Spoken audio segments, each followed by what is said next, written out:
Every day, your business is losing hours of productivity, not to broken systems or bad strategies, but to something far more insidious: drama. Yeah, workplace drama. The kind that sneaks in and it's disguised as misunderstandings, it's micromanaging, gossip, and oh, yeah, those infamous passive aggressive emails. And that's what we're talking about today on Marc Haine Live.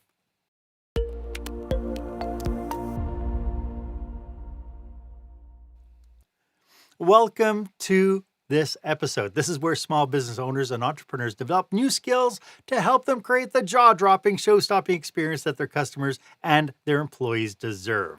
I am your host, customer and employee experience strategist, Marc Haine, and I'm so glad that you're here with us today because my guest for this episode is communication expert Robyn Hatcher. And today we are going to be putting a spotlight on how workplace drama silently drains your team's time, energy, and productivity, and what you as a leader can do to stop it. I do have one simple request though. If someone in your circle could benefit from what we're going to be sharing today, please do them a favor and pass along the link to the episode. Knowledge is power, but it's only powerful if you share it. So please, if you know somebody suffering in their workplace and could use this information, please share the link. I have to ask, have you ever walked into work ready to conquer the day, only to find yourself stuck, refereeing a petty squabble between team members, or maybe you've noticed that your once productive team has hit a standstill because of the constant misunderstanding, unspoken tensions, or dare I say, the gossip.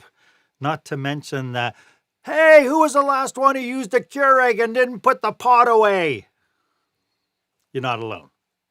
Research shows that drama costs the average employee about 2.5 hours a day. That's a month of wasted time every single year. Time that could have been spent driving results, hitting goals, and moving your business forward. But here's the twist. Drama isn't always loud and obvious. It can be quiet, sneaky, and baked right into your team's dynamic. And if you're going to be honest with yourself, maybe, just maybe, you might see some of it in how you communicate. And that brings us to our question of the day.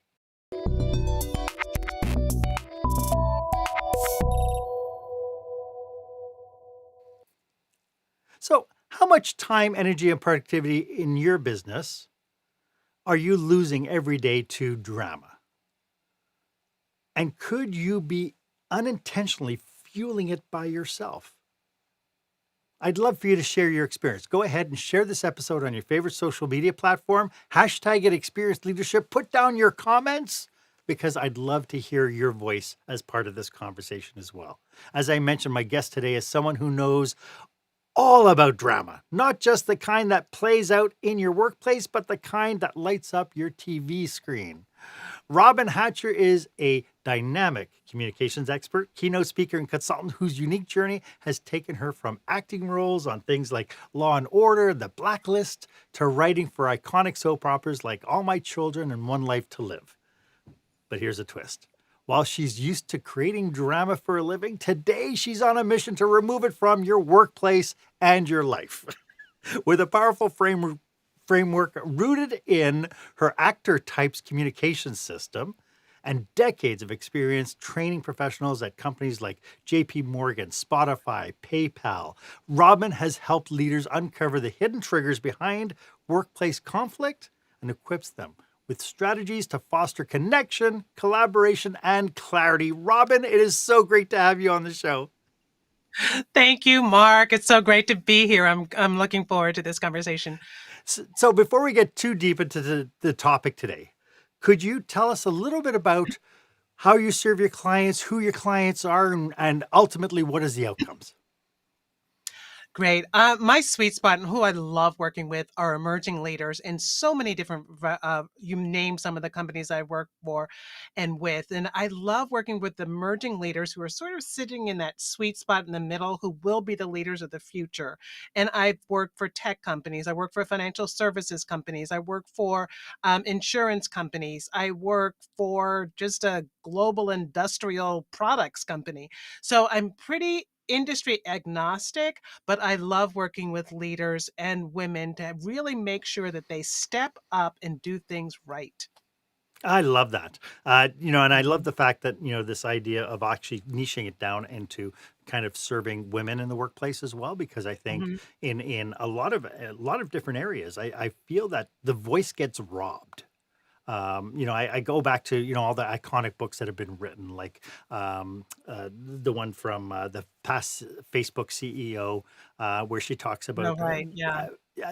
and she talks about, the importance of being able to be at the table and to actually hear your voice. We also hear Yeah. lots of things, and the political, even in the political realm, right? Having Kamala Harris run for president of the United States, and if she's too hard, she's labeled in a bad way. If she acts like quote unquote a man, then it comes off differently, and it's like, oh, I don't know why she's such a, and people judge Yeah. her Yeah. based on Yeah. that. And we see this in the workplace all the time. We're seeing that if a woman is vocal or pushy on kind of raising her flag, to bring opinions forward, that she gets labeled. But then at the same token, if she doesn't, then she's a pushover and invisible in the Yeah, workplace. And we can see exactly. that in different personality types as well. So, why is this such an issue in today's day and age? Yeah, I know. I'm always so surprised. Like, there's such a fine line between being assertive and being aggressive, and women have to work it from so many different angles, and it's frankly it's exhausting. Because, and I'll tell you what, it's funny that you use the word invisible, because one of my keynotes is called invisible to invaluable. And so I really feel like there are so many instances where people feel invisible in the workplace. And it's interesting because sometimes it's our own mindset that makes us invisible, and sometimes it is the external circumstances that don't see you or don't recognize your value. And the interesting thing is, like, I went back to went back, but I delved into brain science. I know it's like I was born with brain science. So I, I delved into brain science a few years ago because I really wanted to get to the bottom of why things are so wacky, why perceptions are so stuck. How we're perceived is like stuck. And one of the things that most brain scientists and people who delve in brain science talk about all the time is that our brain is designed to survive. And so its main focus is on survival. And when you're focused on survival, you start to weed out, you start to see things that either are going to help my survival or going to hinder my survival. They're going to either help me or they're going to hurt me. And so I feel like a lot of times what happens in the workplace is people see women who may be softer. They're used to their mothers being nurturing. They're used to women's voices being higher pitched. They're used to the femininity of females. And so the instinct is, oh, they can't help me. So let me just ignore them and not even actually look at them, and let me look at something that is going to help me survive. You can help me to survive outside of the workplace because you can bring me offspring, but inside of the workplace, you're not actually helping me to survive. So there's a part of my brain that is going to turn off and say, yeah, I can ignore you.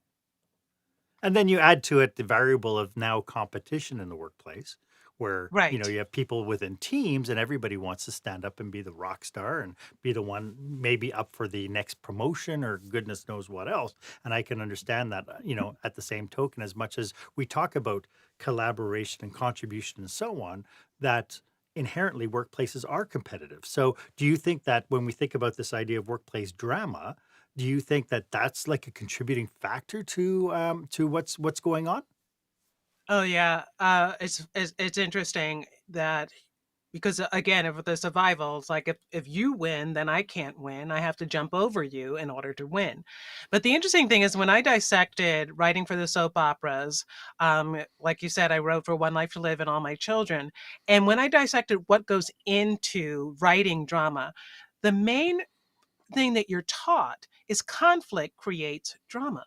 Mhm. And what is conflict? Conflict is when two people want different things or the same thing, and some things in the middle. There's an obstacle in the middle. So what happens often in the workplace is I want one thing, you want another thing, you then become my obstacle, or the image becomes my or the rules become my obstacle. So the other thing that I learned about the differences or the comparisons between workplace drama and soap writing is that, in soap writers, most people don't know that there are two teams of writers that write for the soaps. One writes the outline of the breakdowns that they're called. The outline is what is supposed to happen within the week. And then there's a whole nother team that writes the individual scripts. Oh, Now, when I think about drama, how it becomes formed is that breakdown writer is like the CEO. It's like the leadership team. It's like the owner of the company. You create an outline for what you think the episode or your office or your department or your company is supposed to be. You write this outline. This is what happens here. This is what happens. But then you deal with all these individuals who show up to your office. They're writing their own scripts. It's like their scripts, and then it's like, oh, but the outline says this. I don't like that. I'm going to rewrite that script. I'm going to do this. And then it's like, oh, but you're going against the outline. So it really becomes very conflict and drama heavy when you've got two conflicting values, two conflicting wants. And the thing about what makes soap operas so compelling is that the characters will do anything. Just like you were talking about the men in competition and the women in competition too. Soap opera characters will do anything to get what they want. They will do anything it takes to overcome obstacles. They will kill their twin. They will come back as their twin. They will they will do whatever it takes. And often in the workplace, that's what we do. We do whatever it takes to get what we want. And that's when we start to create drama. And some people aren't as forceful as, say, like one of those characters in a soap. So they do it in passive aggressive ways. They're going to figure out how I can undermine you and still get what I want. yeah.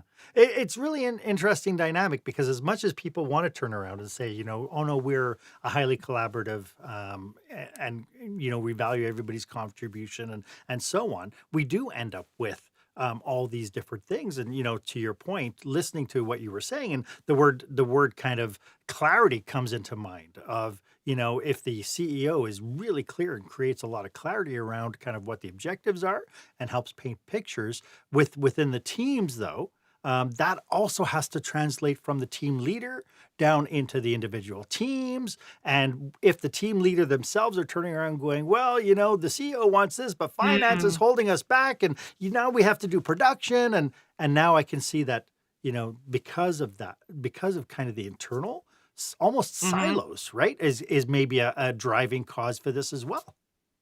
That is such a huge, huge point because there's a Chinese saying that I love: the fish rots from the head down. Yeah. And so, And it's when funny you've because got you just said it was a Chinese saying, and I understood every word you said. It was great. amazing, it's universal. Um, so the interesting thing is that the CEO, the clarity is so important in getting that message down and really in living and standing by that message is so important. I just worked with a team company the other day because we'd done a whole workshop training with them, and they were the most burnt out company I've ever seen. Every single one of them were stressed, overworked, and what it came down to, and finally it's like we're at this workshop and my assistant and I was like, why are they all so like focused on this? There was not enough clarity. There was no clarity. Nobody knew what their job description was. Nobody knew like what their responsibilities were because they didn't know their job. So somebody would do something and then give it to somebody else. It's like, oh, I guess I have to do it because I don't know that I don't have to do. So it's like that clarity is so important. The other thing about that clarity is like, yes, you've written the rules, then you have to live by them. Yeah. So many times, like I said, that I work with a lot of middle managers and emerging leaders. So I'll give this great training, but then they don't see it replicated in their senior leaders. They don't see it replicated in their CEO. They don't see it supported by the upper level leaders. And therefore, so then they get to the point, so why am I going to do this? Why should I do this if they're not doing it? I don't see how it works. And again, so then that creates that conflict where it can't like go up to the CEO and say, you're not communicating the way I want you to communicate. But what they will do is they'll go to their team member and say, no, I don't feel like doing that. Or Yeah. you did this all wrong. So it just seeps down and it's like nothing changes. And then from the leadership perspective, they end up kind of seeing the symptom of that is nobody's taking initiative, nobody's fulfilling and going through and delivering on time. People are always they're coming with stupid questions. I don't know. This is so easy. This is common sense. Right. Right. But those are all symptoms of something that's much, much bigger. It's symptoms of something that's much, much bigger. And it's also a symptom of the fact that we are so completely different people. And one of the things that I believe is at the root cause of so many of our challenges is that we don't understand the differences, the communication differences, the value differences, all of those differences. And so that's another thing that reverse back to my soap writing days. Before I could write for any soap, I had to study what is called a show Bible. And a show Bible is the history of everything that's happened to that character, to the show on the show, who they were married, who they married to, when they got divorced, how many kids they have, how many kids died, all of that is in a show Bible, which then is going to affect how they act and interact. Now, we all come with our own show Bibles, and no one sits down to study them, And so what happens is you go into the office and you give the directions. If you're CEO, if you're a leader, it's like, I'm going to give this direction to Mark, to Robyn, and to Susan. Same direction. Now I want you to execute. Well, Mark's going to do it his way. Susan's going to do it her way. And Robyn's going to do it her way. And that's based on how we were raised, what we thought, what our experiences were. Like maybe we did the job before in another business, and now we know that's the way it's done. Or maybe we're really afraid of numbers and we didn't understand what you were asking me, and I wasn't comfortable to ask you to clarify. So then, just like you said, they go back and they say, oh my God, Susan is such a slacker. And Robyn has absolutely no idea what she's doing. Mark, he's okay. But that's because your communication style might have matched Mark's communication style. And therefore, Mark understood you. But so many leaders will speak in the same way to each and every individual on their team and expect results that they had in their head. Yeah. But they don't realize that what's in the other person's head might be completely different. And I love that theory, and I think I'd like to delve a little bit deeper into those. But, something really interesting, when I read your notes as I was preparing for this episode, you had a theory about this drama triangle. And I'd love to uncover what that is and how does it impact and manifest itself in our workplace dynamics?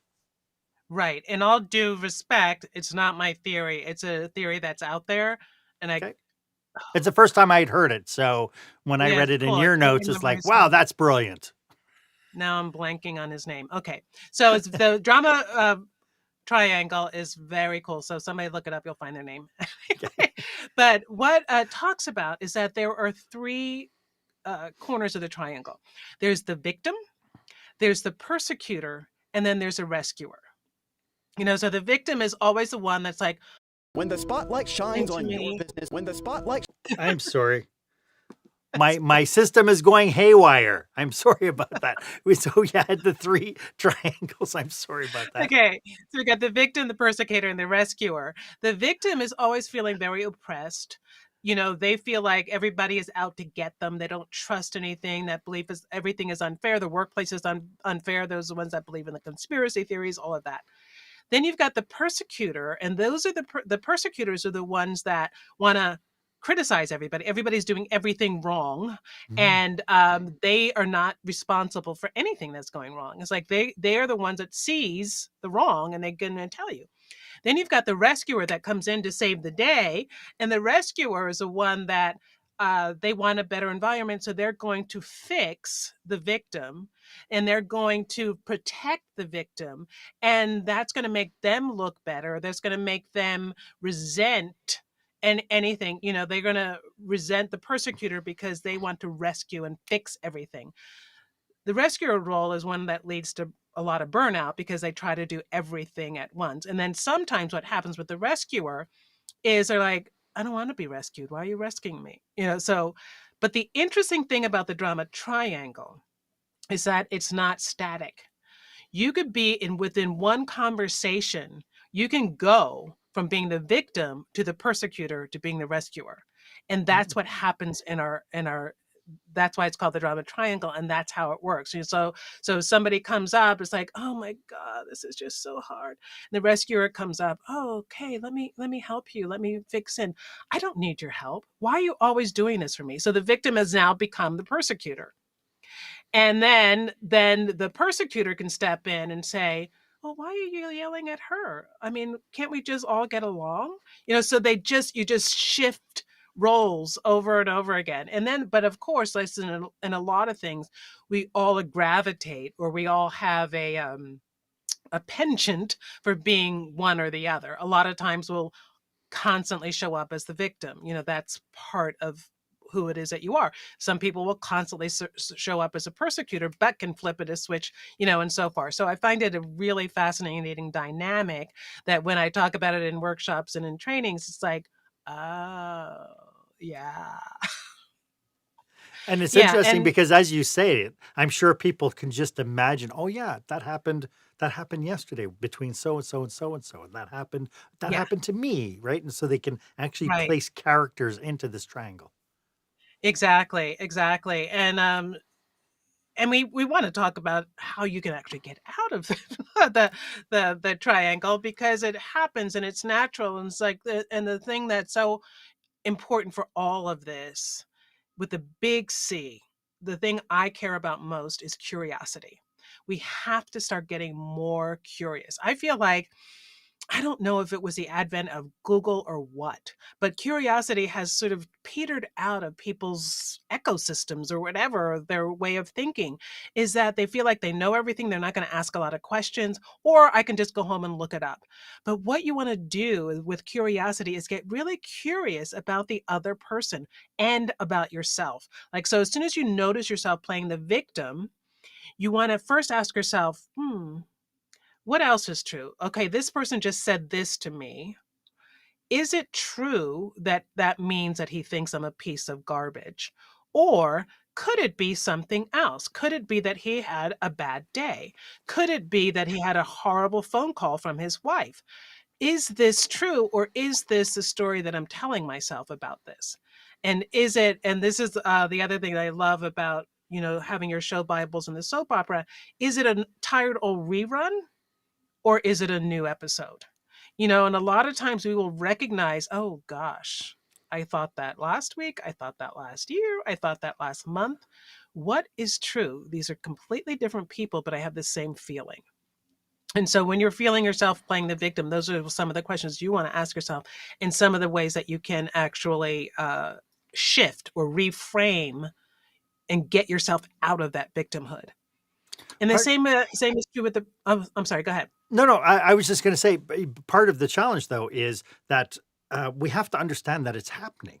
A lot of times Yes. I don't think that a lot of leaders have any kind of awareness that this is happening, aside from the fact that, "Oh, I can't believe they're fighting or arguing." But how Right. can leaders tell if they themselves are unknowingly contributing to or participating in this Yeah. workplace drama?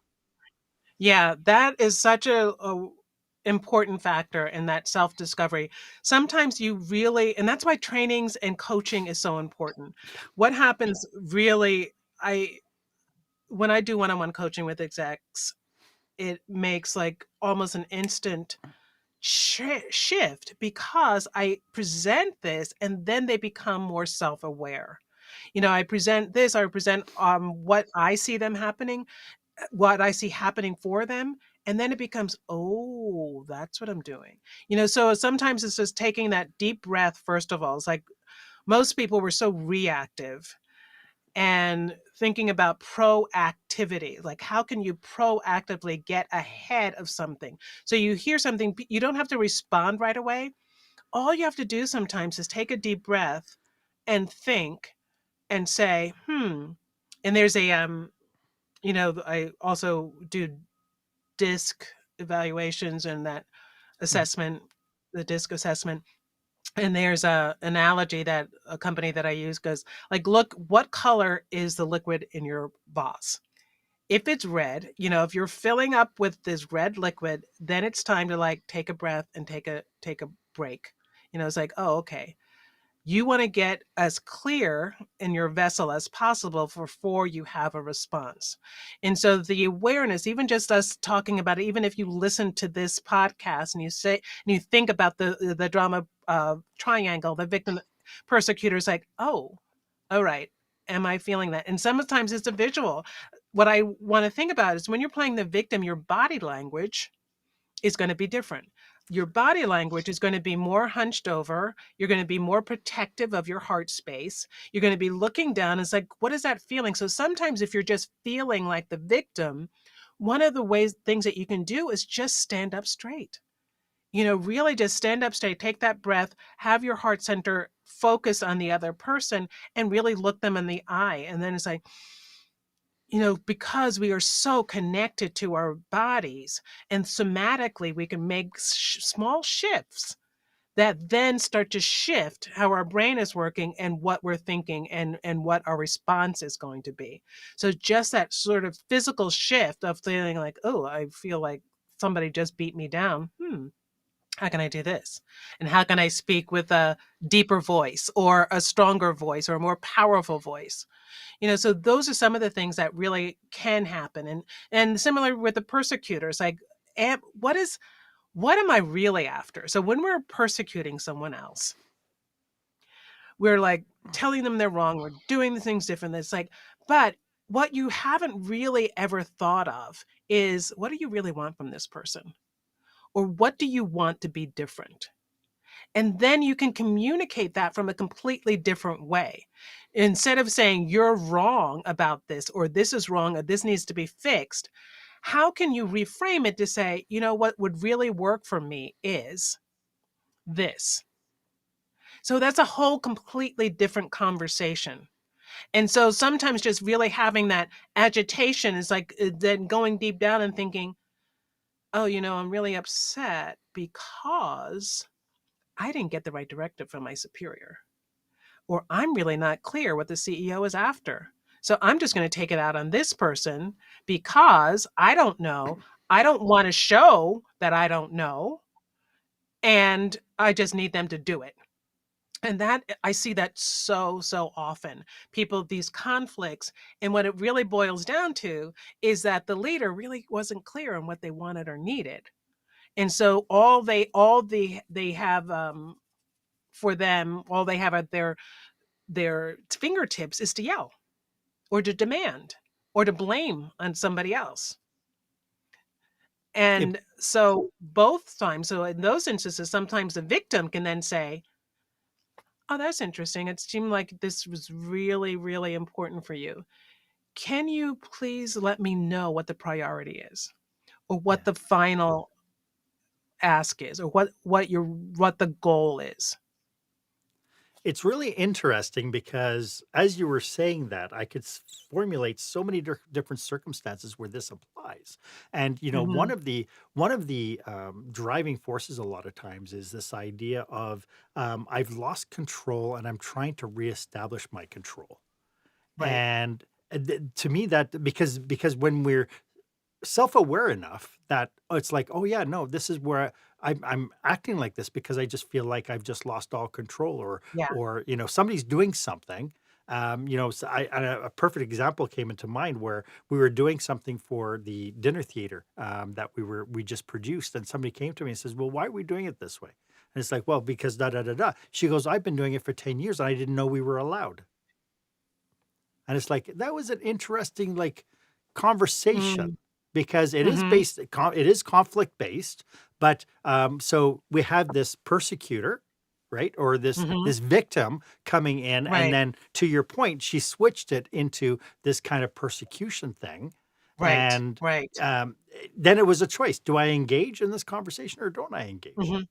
Right? Exactly. As yeah, as it's very interesting, and, I think one of the things that we fail to do now in our adult years, we used to do it when we were children, was, you come home crying to your mom, "Oh, Sarah hurt my feelings." Well, you'd go and tell Right. Sarah that, she hurt your feelings and not to behave like that. "No, you hurt my feelings, Sarah." And she's like, "Oh, I'm sorry." She gives you a hug, right? And we stop doing this as adults. We stop acknowledging that our feelings get hurt by Mm. stuff, right? And anytime we turn So around and go, true. "They don't respect me," or they, Mhm. anything that you play that victim, I bet you you can tie it to that your feelings were hurt. Yeah, yeah, totally. And that's so interesting because for years, I think what happened is people were like, feelings don't belong in the workplace. Feelings don't belong in the workplace. Feelings don't belong. So people were afraid to admit that something was bothering them, and then, and then we're back to the female thing. It's like, oh, you're just too emotional. Don't talk to me about your feelings. You're being too emotional. Yeah. And so the thing is, we're all emotional. People talk about this all the time, and men just deal with it a little bit differently. But what it is it's okay. I'm giving everyone who's listening okay to talk about feelings in the workplace because that leads to psychological safety, which is all the buzz right now, which all it really means is giving people the attention to be valuable and heard in the workplace. And And what a so talking about feelings, yeah. Yeah, and it's a cool And cool flip to that is whenever you mhm, start a conversation with the phrase "I feel," it changes the whole dynamic of the yeah, conversation. yeah, yeah, yeah, versus you are. Yeah, exactly, exactly. Hey, Yes, in your book, you talk about actor types, and I think this you inferred it a little bit with the communication channels. I'd love right. to delve into some of those and how they can affect the workplace dynamics, and we'll get to that right after this. When the spotlight shines on your business, are customers applauding or yawning? In other words, how is your business performing? Make your business a star with the new book, Lights, Camera, Action, Business Operational Excellence Through the Lens of Live Theater by Marc Haine. Marc uses his business and acting experience to help you see your business like a live show so you can create a performance your customers will never forget. Buy Lights, Camera, Action today at your favorite online retailer or directly at marchaine.com. Welcome back. I am speaking with communication expert Robyn Hatcher, and we're having a great conversation. I'm loving this conversation. Robyn, but you also have a book. Would you like to tell us a little bit about it? Yes, my book is called Standing Ovation Presentations: How to I don't even know. How to understand your unique actor type and let it shine. And I work this book as an analogy again with my acting and my soap opera writing because what I discovered when I was sitting down to write a book on communication and presentation skills is that we all have so many different styles. And when I was acting, I would go to auditions and I would act out. I would audition for one part and I would look around the room. It's like all those people kind of look at me. But then there's another part that looks really super interesting. Why wasn't I sat out for that one? And actors would sit around on auditions for days, hours, moaning about why they didn't get called for that audition or this audition or that audition. And finally, I started looking around. I'm thinking, you know what? You didn't get called because you're not the right type. You would not be believable in that role. And so I started realizing how distinct different types are. And then, of course, writing for the soap operas, I could not write one line for one character who was completely different from another character. If anybody knows, like All My Children, if I wrote a line for Erica Kane that actually needed to go to Dixie or whatever, it would be a mismatch. So I just started looking at what are some of those actor types, and similar to a lot of the assessments. So there's a disc brand and all this. So I came up with 9 different types of actor types. Usually the top 4 are the ones that show up most in the workplace, which are the hero, the buddy, the whiz kid, and the superhero. And so the differences are like those superheroes are the ones that really want to get things done. They care about the action. They care about being direct. And they care about working it out. And the hero, though, is the kind that is just like, oh, look at me. I am so uh, the focus of attention. I am so charismatic that I can run a whole movie, And then you've got the buddy who is always wanting to be the best friend, and wanting to everybody to get along. And that's what they live by, to collaboration and getting along. And the whiz kid is the one that's all about the facts. Data, data, data, data, data. Give me the proof, give me logic. Think of Dr. Spock, think of the Big Bang Theory. That's our whiz kid. And so when you think about, and then you've got the comic, you've got the superhero, you've got other actor types that also show up in the workplace and in those major actor types as well. And when you think about how they show up and how they take in information, how they share information, what they need, it's always completely different. So if you go up to a whiz kid and just say, "Oh, hi, you're such a great worker. I really appreciate it. So what'd you have for dinner last night?" They're going to look at you like you are insane. Why are you doing this? Why are you talking to me like that? I don't care. Just tell me what I'm supposed to do and I will do it, you know? And that's the mistake that we make, as a leader. It's like, or you've got the leader who is a superhero. I need this right away. I need it by this. And you're talking to a buddy who as soon as they hear this, it's like, oh my God, I don't like that tone of voice. Yeah. They hate me. And as soon as they start feeling that, then that victim comes in. As soon as they start feeling that, they start to slow down because they can't process the fact that their boss doesn't like them. So they are thinking, oh, what can I do to get them to like me? But the work doesn't get done because they don't understand, because they're afraid of their boss, or they don't understand the directive. And the hero has his other things like like I have a little bit of a lot of hero in me, but so heroes love the big picture. They love everything looking good and feeling good, and it's all about the stories and the big picture. So you put them with the whiz kid that wants this minute detail, or this and this and this, and the hero's like, I have no idea how to get that information. I don't care about that information. I don't want that information. Why are you, and it goes both ways. That's one of the most often things is like when I work with a lot of engineers or IT professionals, and they want to give you everything. And if you've got a hero boss, it's like, I don't care about that. Why are you talking to me about how the widget was made, what the alloy was used to make that widget? I don't care. Just let me know if that widget works. Yeah. And How tell it me what works you and how much need. Just tell me what you Yeah. need. Yeah. Yeah. Yeah. Yeah.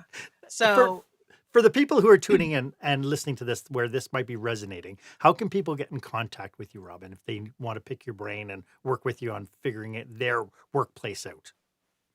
yes, please. You can DM me on LinkedIn. That's one of my favorite spots. Or you can just go to my website, robynhatcher.com. That's Robyn with a Y, and book a discovery call. There's a form on there. Or my email's on there too. You can email me at robyn@speaketcetera.com. And it's all in the show notes anyway. So, it's really interesting but what you're saying, because it changes the whole idea of leadership communication to being intentional leadership communication. And Yeah. the challenge, though, is how many of us have been trained in this? How does a leader look at the information you're giving them and saying, okay, now I know I have a problem. How do I fix it? Right. Yeah. Yeah. Well, there are definite strategies and frameworks. So once you know that you have a problem, what I do with the actor types is I will give you a list or have a conversation about what your style is and what the style is of everyone else.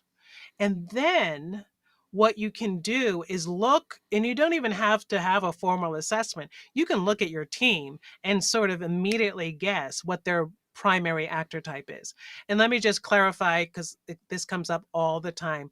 We are all more than one actor type. Yeah. I'm going to say it again because people always push back on that. We are all more than one actor type.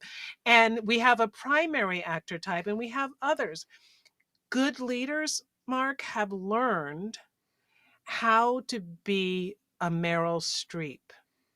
And what I mean by that is Meryl Streep can take any script, any role, any type, and act the heck out of it. Right. And so to be a good leader, you need to see what all these other types are like, and then think about how you can embody those other types to communicate with your team through. And that doesn't mean that you're being fake. It means that you're being a Meryl Streep who can be flexible enough to get your message into the right wording, the right system, the right framework so that it's understood. And I love to give the analogy. It's like if you had a team that only spoke English and you started speaking to them in German, you probably wouldn't get a lot done. You maybe have one German worker and it's like, oh, that worker is so great because he understands your language. And so that's what we do so many times. We go in and we go to this, we look at this team and we say, we're going to speak to them in my language. And then they don't do it and you blame them. Yes. You can't blame them for having brought up speaking English. And it's interesting because what I see in a lot of organizations is when there's that misunderstanding, the conflict might not necessarily be front of house, but you don't know what conversations are happening behind closed doors between middle managers, frontline managers, top end managers about people and the way that they react. And so, Yeah. I've heard where I was in one meeting where somebody turned around and said, Donna is such a slacker, and I had to stop them because here's a middle manager talking to a frontline supervisor, and I went to the frontline manager and I said, "How do you expect your supervisor to treat this woman now from this point forward? Hmm. You've already tagged her as being stupid and an idiot. Yeah. And how do you want them to treat this person now?" And so this intentionality, I think, is really, really important. Yeah, it's so important, and that's such a great point. Is like how you talk about anybody is also a reflection on you.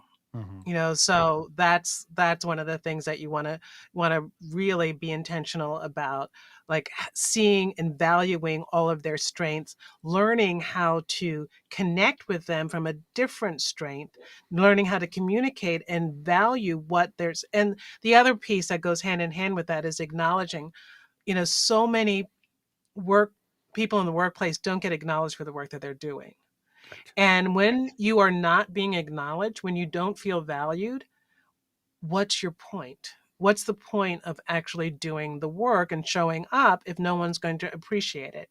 So that's one of the things that is so, so important to the workplace as well, to eliminate and reduce drama, is to see that, yes, you need this. I may not even be able to get it to you. I may not be able, and this was what happened on a coaching call yesterday with a client who was in that burnout team. It's like, yeah, there's no motivation for these people that are working so hard.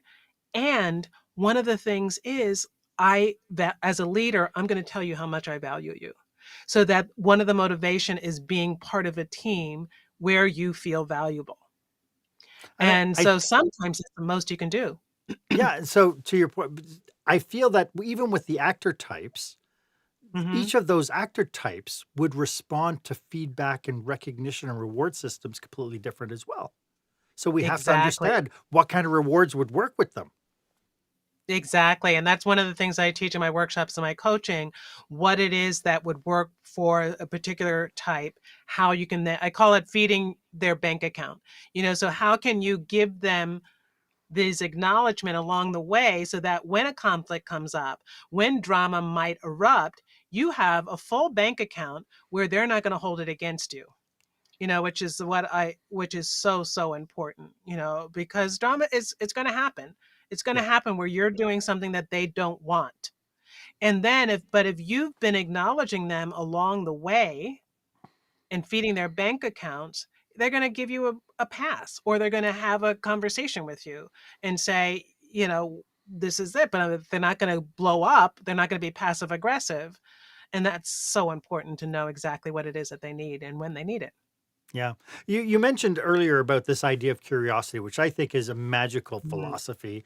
Yeah. Is there any other steps that leaders could use to prevent misunderstandings once they understand actor scripts and the actor types and how to communicate and so on? Have a level of curiosity. Is there something else that they need to do to help prevent the misunderstandings and the kind of guided perceptions?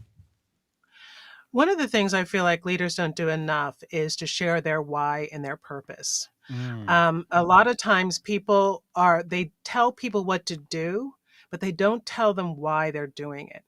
And people are very, very motivated by feeling that there is a sense of purpose. And so when you can say, yes, we need this, and by you doing that, it's going to create X, Y, and Z, people are going to be much more likely to do it and not act out or not resent you. So that's really, I think, a really important, like having a strong purpose. A lot of times, a lot of the leaders I work with, and I ask them that question, is like, what are your values? What's your purpose? What is your mission? It's like, they're not quite sure. So if you're not sure, then the people you're working with or who are working for you, they're not sure. So they're just like sort of, I'm doing just doing stuff. the best that I can. Yeah, they're just doing stuff. And so seeing people for who they are, getting curious about their backstories or their show Bibles, or whatever you want to call them, Yeah. and learning how to communicate in the way that they can receive it, and seeing their value and acknowledging their value. And then I think the most important part is getting curious about yourself. Because the thing is, you can go and sort of psychoanalyze all these people's like, oh, that's that type and that's that type and that's their problem, and reframe that. But have you turned the lens in and looked at yourself? What is it that you need? And so, and when I think about the rescuer, that role, the rescuer, sometimes people are rescuers because of ego. You Yeah. have to ask yourself, it's like, am I trying to save you because it makes me look good? That's a whole different reason for stepping up for somebody. And So being what is, curious, being curious allows you to turn around and say, I wonder why I reacted that way, and exactly, start sitting down and exactly, having a conversation with oneself. exactly. And that, I mean, I cannot tell you, like I'm thinking of two executives that I've been coaching that literally, and I've heard it from their senior leader, did a 180. Just because they started seeing what they were doing, where it was coming from, how it was creating the reactions that they were having themselves. And then once they saw that, it's like then they could navigate the conversations a lot easier, because they could say, oh, that's what I'm doing. Oh, and that's the button that person is pushing on me right now. Because we're all triggered by things. That's the other thing. We're triggered by things. And it's like, if you think, oh, I'm being triggered because, yeah. As people uncover this for themselves and digest what you're saying, are there any pitfalls and cautionaries that they should be aware of? Things that as they want to make a change, they should maybe be sensitive to? That's an excellent question. I feel like one of the things is what I just said, don't overanalyze and then throw some psychoanalytic stuff into it.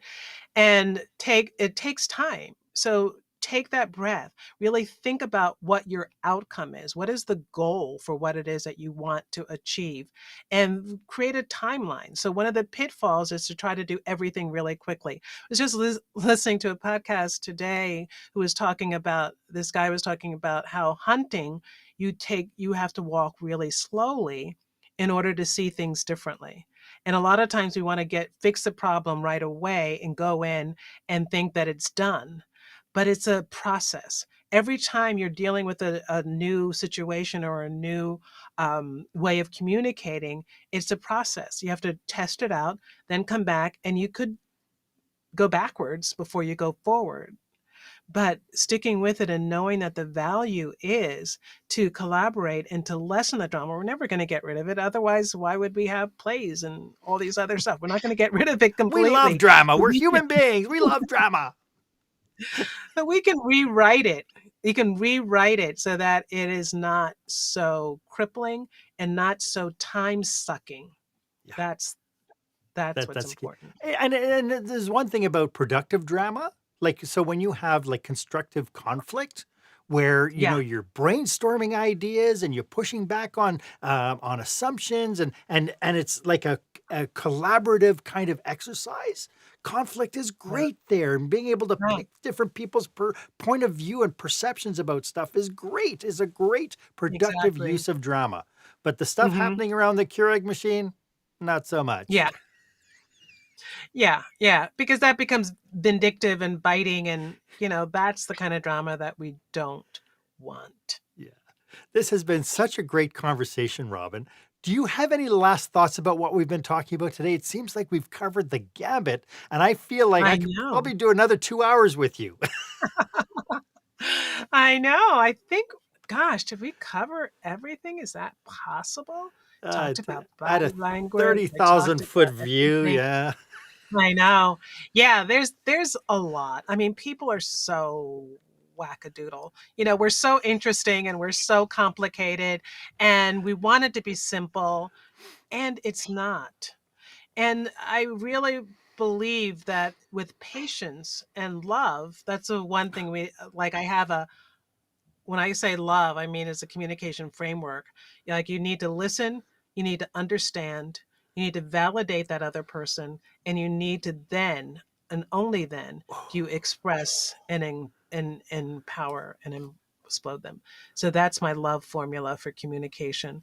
Listen, say something that shows that you understand where they're coming from. Validate a part of what it is that they're saying. You don't have to agree with it. You can just validate it. And then you express your opinion, or you explore their opinion more deeply. This has The been E. brilliant. Brilliant, Robyn. Could you remind everybody one more time how they can get a hold of you? RobynHatcher.com. That's Robyn with a Y, or Robyn@speaketc.com. Shoot me an email. Find me on LinkedIn. I'll be happy to explore further opportunities. I want to thank you so much for being here with us today. I appreciate your passion and your expertise and your brilliance. This has been absolutely a great conversation. I've loved every minute of it, and I can't believe 52 minutes have just flown by like that. I know. Thank you so much for having me, Mark. I really appreciate it. It was fun chatting with you. It has been so great. Thanks again for coming. Why don't you let me know if this was of value to you? As always, my offer stands. If you would like 30 minutes of my time to brainstorm your business with you and your team, feel free to book time on my online calendar. The link is down below in the show notes. And as you can tell, Robyn and I are dedicated to business owners just like you. So if you could use our help, if you're planning a leadership retreat or a conference and you need some help, you need people to come in as subject matter experts to help support you, please give us a call. Our link is in the show note. It would be our absolute honor to be of service to you. And while you're at it, why don't you go ahead, leave a comment or review about this episode. I'd love to get your feedback. Was this of value to you? Did you pick up any tidbits that you could use? I'd love to hear from you. And of course, if you haven't done so yet, please make sure that you subscribe to this podcast. Make sure that the minute you subscribe to it, you'll get notifications each and every week when I bring you brilliant experts like I did with Robyn today. And you'll get that notification if you subscribe. Thank you so much for joining me today. My name is Marc Haine. I hope you stay safe, stay healthy, and I hope you dare to be the exception.